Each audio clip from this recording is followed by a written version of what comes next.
এবং বেসিস আমার হচ্ছে প্রতিমন্ত্রী হিসেবে টেকনোলজি সম্পর্কে সফটওয়্যার সম্পর্কে শেখার প্রথম পাঠশালা। তো আমি বেসিসের বর্তমান নবনির্বাচিত নেতৃত্বকে অভিনন্দন জানাই এবং বিদায়ী যারা নেতৃবৃন্দ ছিলেন তাদের প্রতি ধন্যবাদ জানাই। এবং বেসিস গত 15 বছরে ডিজিটাল বাংলাদেশের এই অগ্রযাত্রায় সরকারের পাশে যেভাবে অংশীদার হয়ে আমাদের এই ডিজিটাল বাংলাদেশ বিনির্মাণে তারা সামনে থেকে নেতৃত্ব দিয়েছে, 3 লক্ষাধিক কর্মসংস্থান সৃষ্টি করেছে এবং 2400 সফল উদ্যোক্তা তৈরি করেছে, তার জন্য বেসিসের প্রতি, বেসিসের প্রত্যেকটি সদস্যের প্রতি আন্তরিক ধন্যবাদ এবং কৃতজ্ঞতা জানাচ্ছি। পাশাপাশি আমাদের আজকের প্রধান অতিথি আমাদের প্রাইভেট সেক্টর এবং বিজনেস এন্টারপ্রেনিয়রদের অভিভাবক, মাননীয় প্রধানমন্ত্রীর বেসরকারি শিল্প এবং বিনিয়োগ বিষয়ক উপদেষ্টা, আমাদের সকলের শ্রদ্ধেয় জনাব সালমান এফ রহমান এমপি, বিশেষ অতিথি মাননীয় বাণিজ্য প্রতিমন্ত্রী আহসানুল ইসলাম টিটো ভাই এবং এফবিসিসির সভাপতি মাহবুব ভাই, বেসিসের সভাপতি সাবেক রাউলি ভাই, সারোয়ার ভাই, তহিদ ভাই, নবনির্বাচিত সভাপতি রাসেল ভাই সহ আমাদের ইন্ডাস্ট্রির বিভিন্ন অ্যাসোসিয়েশনের সভাপতি এবং প্রতিনিধিবৃন্দ, সাংবাদিক বন্ধুগণ, সবাইকে সালাম, শুভেচ্ছা, আসসালামু আলাইকুম, আদাব, সবাইকে শুভ সন্ধ্যা। আমি খুব বেশি কথা বাড়াতে চাই না। আমরা প্রধান অতিথির বক্তব্য এবং তার নির্দেশনা, উপদেশ, পরামর্শ আমরা শুনতে চাই, জানতে চাই। আগামীর পথ চলায় 41 সালে মাননীয় প্রধানমন্ত্রীর স্মার্ট বাংলাদেশ বিনির্মাণে আমাদের সফটওয়্যার শিল্পের কি ভূমিকা হবে, সফটওয়্যার শিল্পের উদ্যোক্তাদের কি ভূমিকা হবে, সেই বিষয় সম্পর্কে আমরা মাননীয় প্রধান অতিথির বক্তব্য শুনব। তবে একটা বিষয় বলতে চাই, আজ থেকে 15 বছর আগে যখন 2008 সালের 12 ডিসেম্বর মাননীয় প্রধানমন্ত্রী জননেত্রী শেখ হাসিনা ডিজিটাল বাংলাদেশের রূপকল্পটি ঘোষণা করেন, সেই সময়ে কিন্তু আমাদের এই সফটওয়্যার শিল্পের খুব শক্তিশালী অবস্থা কিন্তু ছিল না। আমাদের এই শিল্প থেকে রপ্তানি আয় $26 মিলিয়ন নিচে ছিল। আমার মনে হয় 98 সালে যখন বেসিস প্রতিষ্ঠিত হয় তখন সম্ভবত 18 জন সদস্য দিয়ে যাত্রা শুরু হয়েছিল। সেই 98 সালে যাত্রাটাও শুরু হয়েছিল মাননীয় প্রধানমন্ত্রী জননেত্রী শেখ হাসিনা যখন প্রথমবারের মতো প্রধানমন্ত্রীর দায়িত্ব পালন করছিলেন। নিশ্চয়ই আপনাদের মনে আছে 98 সালে মোবাইলের মনোপলি ভেঙে দিয়ে মোবাইল সাধারণ মানুষের নাগালের মধ্যে এনে দিয়েছিলেন জননেত্রী শেখ হাসিনা। আবার মাননীয় আইসিটি উপদেষ্টা সজীব ওয়াজেদ জয় ভাইয়ের পরামর্শে সেই সময়ে কম্পিউটারের ওপরে ইম্পোর্ট ডিউটি, আমদানি শুল্ক শূন্য করে শূন্যের কোটায় নামিয়ে এনে আমাদের সাধারণ মধ্যবিত্ত দরিদ্র পরিবারকে কম্পিউটার ব্যবহার করার সুযোগ করে দিয়েছিলেন। আবার মাননীয় আইসিটি উপদেষ্টা 2015 সালে নতুন আরেকটি নীতিগত সহায়তা প্রদান করে বাংলাদেশে digital device, computer, mobile phone উৎপাদন করার সুযোগ তৈরি করে দিয়েছিলেন। এই কথাটা এই জন্যই বলছি যে আজকে বক্তাদের বক্তব্যে এসেছে সরকার কিভাবে একটা শিল্পের উন্নয়নে সহযোগিতা করতে পারে। আমার কাছে মনে হয় প্রথম যেটা প্রয়োজন, যেটা মাননীয় প্রধানমন্ত্রী জননেত্রী শেখ হাসিনা সবসময় বলেন, যে সরকার নিজে ব্যবসা করবে না, ব্যবসা করার ক্ষেত্রটা প্রস্তুত করে দেবে, একটা বিজনেস ফ্রেন্ডলি এনভায়রনমেন্ট ক্রিয়েট করে দেবে। আজকে তার বড় দুটো প্রমাণ হচ্ছে, আজকে আমাদের এই অভিষেক অনুষ্ঠানের 2টি কোম্পানি হচ্ছে আমাদের স্পন্সর।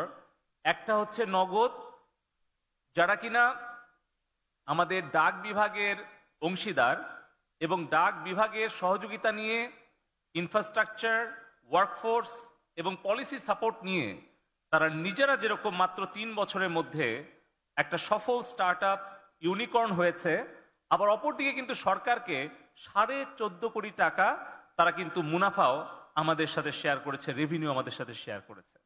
একইভাবে শেয়ার ট্রিপ আমাদের আরেকটা সফল স্টার্ট আপ, যেখানে কিন্তু start up Bangladesh limited company আমরা $1 মিলিয়ন আমরা ইনভেস্ট করেছি, সে কিন্তু আরো অনেক মিলিয়ন ডলার বৈদেশিক বিনিয়োগ তারা আকর্ষণ করতে পেরেছে।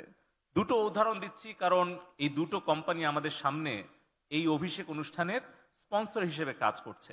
আমরা চাই আমাদের এই পলিসি সাপোর্টটা অব্যাহত রাখতে। যেটা ছিল বেসিসের পক্ষ থেকে আবেদন 10 বছর আগে, যে আমাদের আইটি সেক্টরে যদি কর্পোরেট ট্যাক্স এক্সাম্পশন দেওয়া হয়, যদি ইম্পোর্ট সাবস্টিটিউট হিসেবে সফটওয়্যারকে এক্সপোর্টের ওপরে যদি ক্যাশ ইনসেন্টিভস দেওয়া হয়, তাহলে এই সেক্টরটা গ্রো করবে। সেই $26 মিলিয়ন এক্সপোর্ট কিন্তু আজকে বেসিসের সফল উদ্যোক্তাদের নেতৃত্বে $2 বিলিয়ন উন্নীত হয়েছে। আজকে 3 লক্ষ তরুণ তরুণী কর্মসংস্থান হয়েছে। এখন আমরা 24 সালে 30শে জুন আমাদের এই কর্পোরেট ট্যাক্স এক্সাম্পশনের মেয়াদ শেষ হতে যাচ্ছে। তবে আজকের এই অভিষেক অনুষ্ঠান থেকে আমরা মাননীয় প্রধানমন্ত্রীর কাছে আপনাদের বেসিস বিজনেস ট্রেড অর্গানাইজেশন পাশাপাশি আমরা আইসিটি পরিবারের একজন সদস্য হয়ে আমি নিজেও আপনাদের দাবির সাথে একাত্মতা ঘোষণা করে আমরা মাননীয় প্রধানমন্ত্রীর কাছে বিনয়ের সাথে অনুরোধ করব। একটা শিশু যখন কেবল হাঁটতে শেখে, তাকে হাতটা ধরে একটু হাঁটায় শিখতে হয়। তারপরে যখন সে নিজে পথে হাঁটতে শিখে যায়, তখন কিন্তু তার নিজের পথে সে এগিয়ে যায়।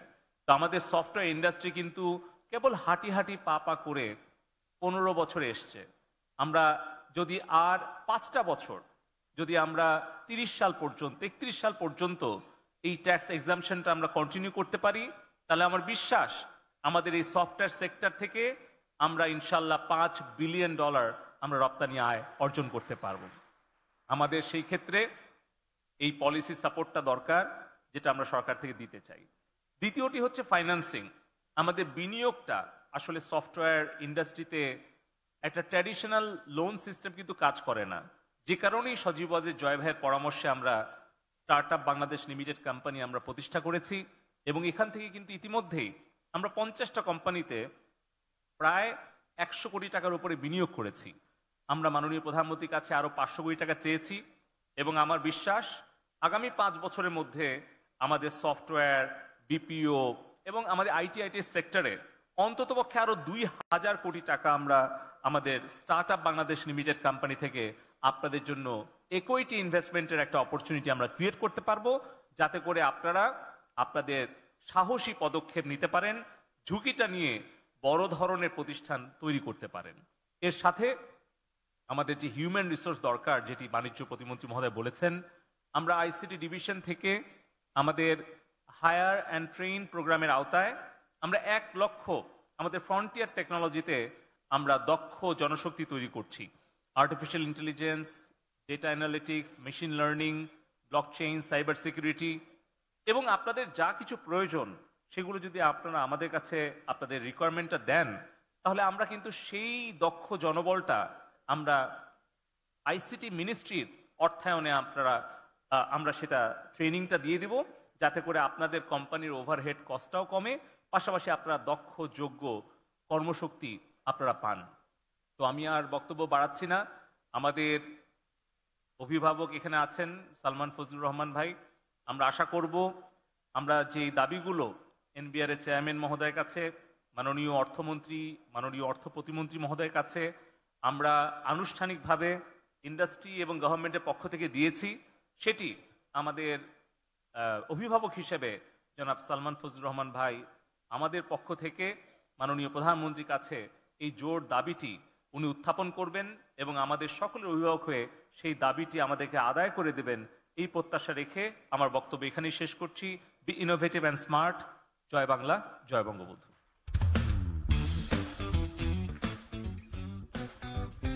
অসংখ্য ধন্যবাদ মাননীয় ডাক, টেলিযোগাযোগ ও তথ্য প্রযুক্তি প্রতিমন্ত্রী মহোদয়।